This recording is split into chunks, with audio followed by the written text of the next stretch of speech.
अमोघ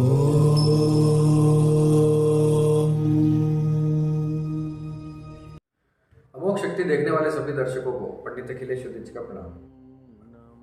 मित्रों, आज मैं आपको सभी 9 ग्रहों की शांति के लिए, सभी नवग्रह, सारे ग्रह जो हैं उनकी शांति के लिए, उनकी प्रसन्नता के लिए, उनके जो भी दोष हैं आपकी कुंडली में उनके निवारण के लिए एक प्रयोग बता देना चाहता हूं। अत्यंत अद्भुत प्रयोग है, अद्भुत उपाय है।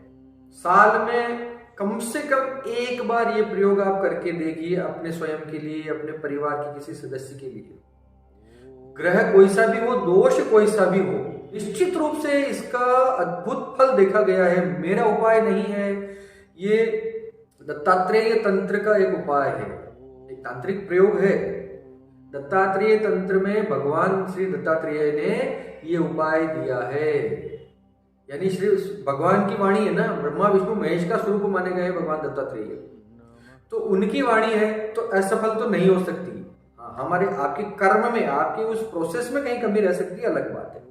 भाव में, प्रोसेस में, कर्म में। सीधे प्रयोग पर आ जाऊंगा, सीधे प्रयोग, क्योंकि इसके लिए आपको कुछ सामग्री इकट्ठा करनी पड़ेगी। सभी 9 ग्रहों की शांति के लिए बहुत जबरदस्त तांत्रिक प्रयोग है। साल में कम से कम एक बार आपको करना ही चाहिए या करवा लेना चाहिए किसी से, अपने लिए। आपको जो इकट्ठा करना है, कुछ वनस्पति और कुछ वस्तुएं इकट्ठी करनी पड़ेगी। तो सबसे पहले आपको जड़ें इकट्ठा करनी है, 5 वृक्षों की जड़ें। 5 वृक्षों की जड़ें आपको इकट्ठा करनी है। वो 5 वृक्ष कौन कौन से हैं? आक, धतूरा, अपामार्ग, दूर्वा और वट। आक, धतूरा, दूर्वा, अपामार्ग और वट। अपामार्ग एक बहुत जंगली पौधा है, आप ये नाम से डिस्टर्ब ना हो, मैं फोटो इधर में लगा दूंगा। अपामार्ग, चिड़चिड़ा या आंधी चढ़ा, ऐसा कुछ बोलते हैं अपनी लोकल लैंग्वेज में उसको। आक यानी मदार का वृक्ष, धतूरा, धतूरे के पौधे फूल बहुत अक्सर बहुतायत में मिलते रहते हैं। फिर अपामार्ग, ये भी बहुत मिलता है, आप देखेंगे पहचान जाएंगे, अपामार्ग का पौधा बहुत होता है। वट वृक्ष, वट उसकी जड़, दूर्वा जो दूब होती है, इन 5 चीजों, इन 5 वनस्पतियों की तो जड़ें। खेजड़ी, आम और गूलर के पत्ते। खेजड़ी, आम और गूलर के पत्ते। गूलर को लोकल भाषा में उमर भी कहा जाता है, उमर का पेड़ जिसको बोला जाता है। उसमें छोटे छोटे फल आते हैं लाल रंग के, हरे होते हैं फिर वो लाल हो जाते हैं। इन 3 वृक्षों की पत्ते। अभी सारी सामग्री को आपको एक मिट्टी के बर्तन में रखना है। एक मिट्टी के बर्तन में, कोरे मिट्टी के बर्तन में या मिट्टी के घड़े में, मटकी में आपको इन सब चीजों को रखना है। उन 5 वृक्षों की जड़ें और इन 3 वृक्षों के पत्ते। अब उसके अंदर आपको क्या डालना है? थोड़ा थोड़ा डालना है। दूध, घी, चावल, चना, मूंग, गेहूं, तिल, गौमूत्र, सरसों, चंदन, शहद, छाछ। मैं फिर से बोल देता हूं, ध्यान से सुनिएगा।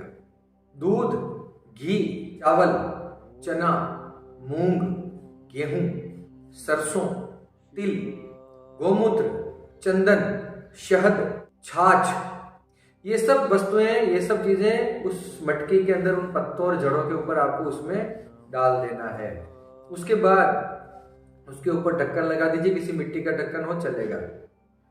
ढक्कन लगाने के बाद उसको किसी प्राचीन मंदिर में या किसी मंदिर के अंदर, आपके गांव में कोई मंदिर हो और उसमें कोई पीपल का वृक्ष हो तो सबसे श्रेष्ठ, उस पीपल के वृक्ष के नीचे आपको उस मटकी को, जो आपने सामग्री तैयार की, उस मटकी को पीपल के वृक्ष के नीचे आपको दफना देना है, गाड़ देना है। कम से कम 1 हाथ 1.5 हाथ गहरा गड्ढा हो, वो मटकी पूरी अंदर आ जाए। उसको फिर मिट्टी से ढक दीजिए, उसको अंदर गाड़ के अब आपको एक मंत्र का जाप करना है 1008 बार, यानी 11 माला मान लीजिए। वैसे 10 माला पे 1008 हो जाएगा, लेकिन 11 माला एक शुभ होता है संख्या, तो मैं 11 रिकमेंड करता हूँ। 11 माला आपको, ये मंत्र आपको जपना है उसी पीपल के वृक्ष के नीचे बैठकर, जहां पर आपने वो उसको दफनाया था, मटकी को। मंत्र सुनिएगा। इस मंत्र का आपको 1008 बार जप करना है। अपना आसन लेके जाइए, अपनी माला भी साथ में लेके जाइए। ओम नमो भगवते भास्कराय मम सर्व ग्रहाणाम पीड़ा नाशनम कुरु कुरु स्वाहा। ओम नमो भगवते भास्कराय मम सर्वग्रहाणाम पीड़ा नाशनम कुरु कुरु स्वाहा।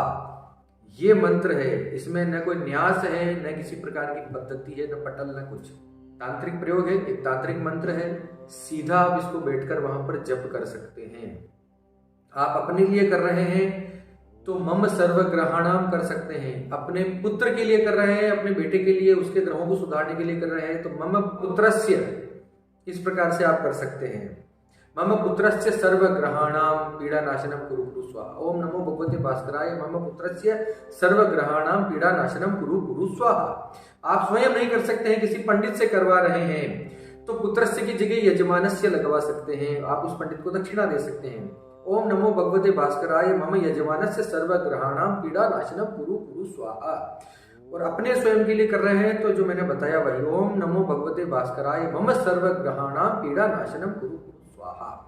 11 माला इसकी करनी है, कम से कम 1-1.5 घंटा आपको लगेगा, 2 घंटा। अगर आपको मांत्रिक अभ्यास है, मंत्र जपने का अभ्यास है तो 1-1.25 घंटा 1.5 घंटा इसमें लगेगा। नहीं है तो 2 घंटे 2.5 घंटे लग सकते हैं।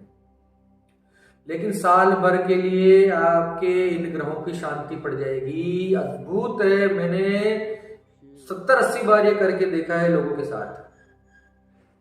बहुत हद तक इतना रिलीफ हो गया कि अब वो जानबूझकर अब वो आते हैं और हर साल ये प्रयोग करवा के जाते हैं।